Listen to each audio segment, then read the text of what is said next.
बहुत आसान लगता है ना। कोर्ट गए, केवल तलाक का केस फाइल कर दिया, थोड़े दिनों में जल्द से जल्द कोर्ट आपको तलाक दे देगी। ऐसा नहीं है, प्रक्रिया है, स्टेप्स हैं, कोर्ट का प्रोसेस है, समझना ज़रूरी है। चाहे आप म्यूचुअल डाइवोर्स के लिए जाएं या कॉन्टेस्टेड के लिए जाएं, आपके स्टेप्स क्या रहेंगे, कैसे आप अपनी प्रक्रिया को करेंगे, इसके बारे में समझेंगे। आप सभी ने शुरुआत अशोक पांडे के साथ में की है लीगल एडवाइस में, चैनल के माध्यम से जो लीगल कंटेंट है लगातार हम आपको देते हैं।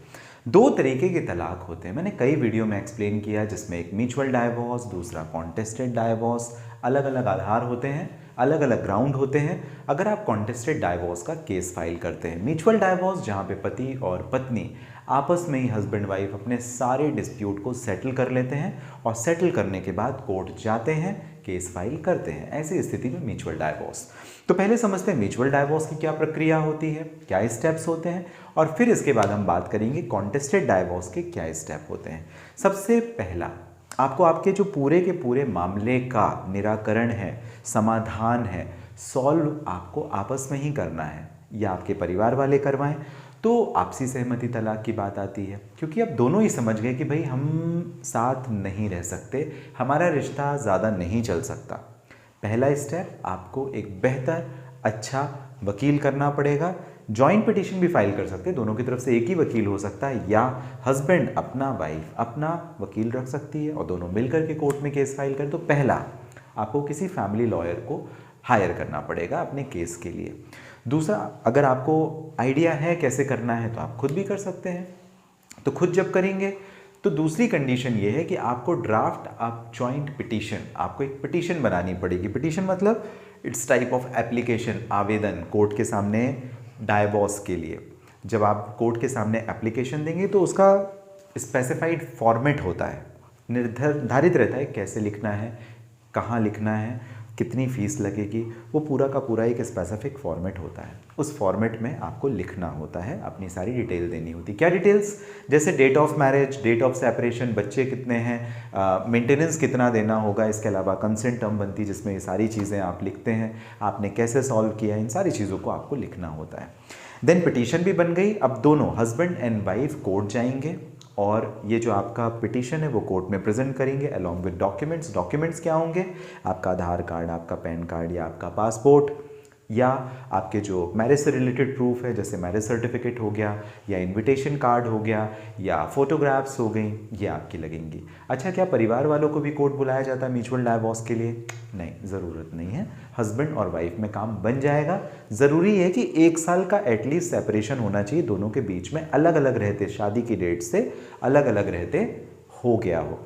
दोनों एक छत के नीचे रहते हैं, एक ही घर में रहते थे तो भी बात बन जाएगी, लेकिन उनके बीच में फिजिकल रिलेशन नहीं होने चाहिए। कैसे आप लिखेंगे वो आप ज़रा देख लीजिएगा, ये एक इम्पॉर्टेंट स्टेप है। अच्छा, अब कोर्ट में क्या होगा? आपने एप्लीकेशन भी कोर्ट में दे दी, अब क्या होगा? कोर्ट में एप्लीकेशन देने के बाद कोर्ट आपका फर्स्ट मोशन कंडक्ट करती है। इसका मतलब कोर्ट आपका स्टेटमेंट रिकॉर्ड करती है, दोनों का, हस्बैंड का भी वाइफ का भी, दोनों का स्टेटमेंट रिकॉर्ड करती है। कुछ सवाल पूछती है उससे फर्स्ट मोशन में, आपकी डेट ऑफ मैरिज क्या, डेट ऑफ सेपरेशन क्या, बच्चों का क्या होगा, मेंटेनेंस कितना, फाइनल एलिमनी कितना, कुछ घर प्रॉपर्टी विवाद, ये सब क्या, कैसे, ये सवाल कोर्ट आपसे पूछती है। देन उसके बाद आपको मीडिएशन सेशन भेज देती है, क्योंकि मीडिएशन में हो सकता है गलती से आप ये तलाक का केस कोर्ट में फाइल कर रहे हो, तो कोर्ट समझाने के लिए, समझाइश के लिए आपको मीडिएशन सेंटर भेजती है उसी दिन जिस दिन आपका फर्स्ट मोशन हियरिंग है। कई जगह 1 या 2 दिन के बाद भी भेजा जाता है, लेकिन ज़्यादातर जगह एक ही दिन हो जाता है। देन कूलिंग पीरियड होता है पूरे 6 महीने का। जैसे आज आपका पिटीशन आपने फाइल की, आज से 6 महीने के अंदर आपको तलाक मिलेगा। 2 मोशन होते हैं, first motion, second motion. First motion में क्या होता बता दिया मैंने आपको, अब आएगा सेकेंड मोशन। दोबारा जब आपको कोर्ट देगी 6 महीने के बाद का समय, आप दोनों को दोबारा जाना है। दोबारा कोर्ट आपसे सवाल करने वाली है, बच्चों का क्या, प्रॉपर्टी का क्या, मेंटेनेंस का क्या, एलिमनी का क्या, इन सारी चीज़ों को क्या आपने सेटल कर लिया है, आपको जवाब देना है। जवाब देने के बाद वापस आपको मीडिएशन सेशन कोर्ट भेजेगी एंड देन फाइनली डिसाइड कर देगी। अगर आप फिर भी रेडी हैं कि भाई हमने तो तलाक ही चाहिए, हमने अपना मन बना लिया है, तो तलाक तलाक तलाक। ये था म्यूचुअल डाइवोर्स। कॉन्टेस्टेड की प्रक्रिया थोड़ी अलग है। कॉन्टेस्टेड में आपको ग्राउंड प्रूफ करना पड़ता है। किस आधार पे आप जा रहे हैं। जैसे आपका क्रुएलिटी का केस हो सकता है, मानसिक या शारीरिक तौर पे प्रताड़ना, मेंटल या फिजिकल क्रुएलिटी का केस, या किसी तरीके का एडल्ट्री है, आपके पति या पत्नी का किसी और के साथ में संबंध, या ऐसी कंडीशन जहाँ पर आपको वेनरल डिसीज़ है लाइक HIV एड्स जैसी बीमारी है जो ठीक नहीं हो सकती है, ऐसी कंडीशन जहाँ पर आपने रिनाउंसिएशन ऑफ वर्ल्ड, संन्यास ले लिया है, या आपने अपना धर्म बदल लिया है। तो ये कुछ आधार हैं, वो आधार, वो ग्राउंड आपको प्रूव करने पड़ेंगे, तभी आपको तलाक मिलेगा। तो कॉन्टेस्टेड डाइवोर्स का भी जो पहला स्टेप होता है वो ये कि आपको किसी बेहतर फैमिली लॉयर के पास जाना होगा, उसे अपने केस के लिए अपॉइंट करना चाहिए, सबसे पहली बात। उसके बाद क्या, डाइवोर्स की पिटीशन, जैसे आपने म्यूचुअल डाइवोर्स में फाइल की, यहाँ पे कॉन्टेस्टेड का फाइल करेंगे, जो भी पर्टिकुलर आपने ग्राउंड, जो आधार लिया है उसे बनाकर, और उसके एविडेंस भी आपको लगाने पड़ेंगे, क्योंकि कोर्ट को आपको ये साबित करना पड़ेगा कि आप तलाक क्यों लेना चाहते हैं। जैसे ही आपने पिटीशन फाइल की, देन कोर्ट समन इशू करती है। समन का मतलब बुलावा, भाई आपको ही सुन के कोर्ट डिसाइड नहीं करेगी। ओपोनेंट जो है, ऑपोजिट पार्टी है, मान लीजिए वाइफ ने फाइल किया तो हस्बैंड को कोर्ट बुलाएगी, और हस्बैंड ने फाइल किया तो कोर्ट वाइफ को बुलाएगी, जिसे हम समन कहते हैं।